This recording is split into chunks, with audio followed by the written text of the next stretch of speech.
Bago ang lahat, mukhang may susunod na sa yapak ni Anthony Edwards or kaya ni Benedict Maturin. Dahil ang number 1 overall ngayon taon na si AJ Dybantsa parang hinamon si Luka na gusto niyang masubukan sa 1-on-1 para malaman kung talaga ba mabagal itong si Luka.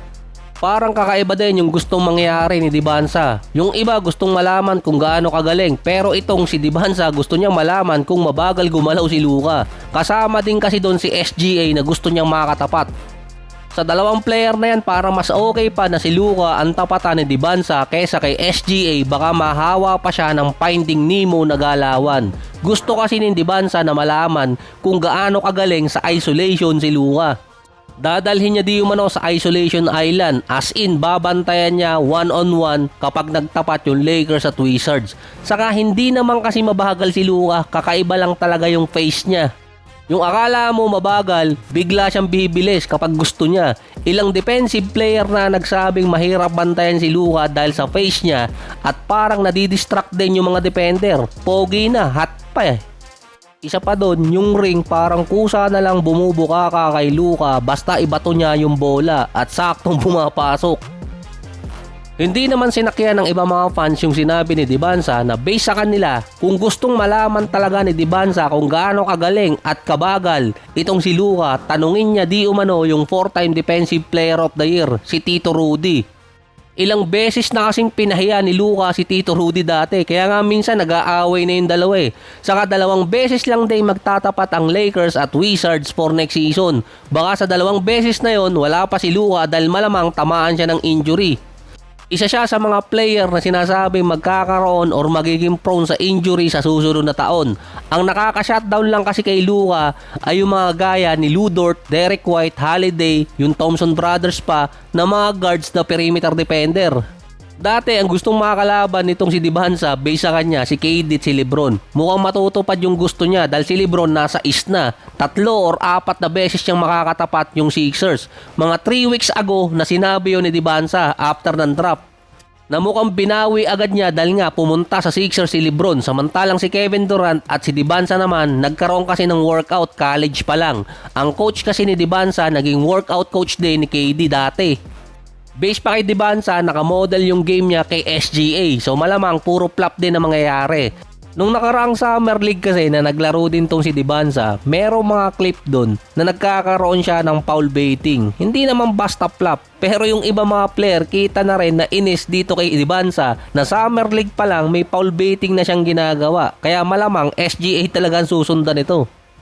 Si SGA nung naglaro sa FIBA noong nakaraang buwan, nagtaka yung mga commentator bakit daw siya hindi nagpa-flop at hindi natutumba sa sahig. Maganda yung nilaro niya sa FIBA noong nakaraang buwan. Walang flop, hindi rin napagod yung map boy kakapunas ng sahig. Lalo na ngayon, dinidisrespect di umano si SGA dahil sa isang listahang lumabas sa CBS Sports. Siya yung back-to-back MVP pero pang number 8 lang siya bilang face ng NBA. Pero mukhang tama naman kasi ang usapan face eh, hindi naman sinabing best player.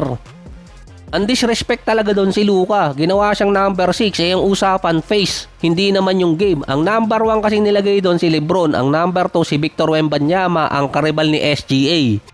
Ang number 3 si Steph, tapos susunod si Edwards, si Bronson at si Jokic. Naapektuhan di umano ang credibility ni SGA sa series ng Thunder San Antonio.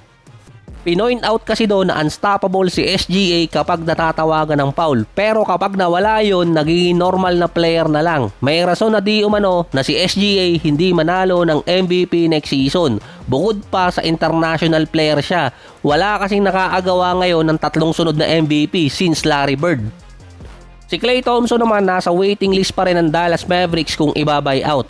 Ang Miami ang frontrunner na makakuha sa kanya or nag-iintay pa sa kanya. Base case siya, mag-iintay pa ng ilang linggo ang Miami para kay Klay kung iba-buy out talaga ng Dallas. At sa time na yon, pwedeng mawala na sa listahan nila si DeMar at si Bradley Beal. Sa ngayon, si DeMar DeRozan may cryptic post about sa isang workout na may logo ng Toronto Raptors. Based naman sa mga fans, hindi daw papayag si Drake na ibalik sa Raptors si DeMar dahil may feud yung dalawa dahil din kay Kendrick Lamar. Iniintay kasi ng Miami si Klay dahil sa 7 million na natitira sa kanila. Imbes kasi na 3.9 million ang kunin ni Klay Thompson kung mabuyout siya, ang expected around 5 million ang hingi ni Klay.